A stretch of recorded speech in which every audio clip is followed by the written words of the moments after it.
নামাজটা ছাড়েন না, যত পাপ করছেন করেন, আমি বলি নামাজ ছাড়েন না। ইনশাল্লাহ একদিন নামাজই আপনাকে পাপ থেকে বের করে আনবে ইনশাআল্লাহ। শয়তান আপনাকে হতাশ করতে চাইবে, শয়তান আপনাকে হতাশ করতে চাইবে যে তুই তো গার্লফ্রেন্ডের সাথে কথা বললি, রাতের বেলা পর্ন দেখলি, তুই তো ফ্রি মিক্সিংয়ে আছিস, তুই মাদক দ্রব্য খাচ্ছিস, তুই কাজে ফাঁকি মারিস, তুই ট্যাক্স আদায় করিস নাই, দুর্নীতি করছিস, তুই আবার নামাজ পড়বি কেন? শয়তান আপনাকে এগুলো বোঝাবে কিন্তু যে নামাজ তো আমার সময় পায় না, আমি তো অনেক পাপী মানুষ। এই ধোকায় পা দিবেন না। আপনি নামাজ কন্টিনিউ করতে থাকেন, ইনশাল্লাহ আল্লাহ পাক আপনাকে পাপ থেকে বের করে আনবেন ইনশাল্লাহ। ওই নামাজটা যদি ছেড়ে দেন তাহলে আর কোনো হাতিয়ার বাকি থাকবে না।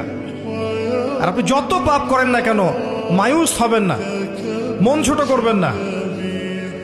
আপনার একটা সেজদা, যে সেজদা আপনি চোখের পানি ঢেলে দিয়েছেন আল্লাহর কাছে যে আল্লাহ আমার ভুলগুলো তুমি মাফ করে দাও, আমার তওবা তুমি কবুল করো, ইনশাল্লাহ দেখবেন ওই একটা সেজদা যদি কবুল হয়ে যায় আল্লাহ পাক আপনার সব গুনাহ মাফ করে দিবেন ইনশাল্লাহ।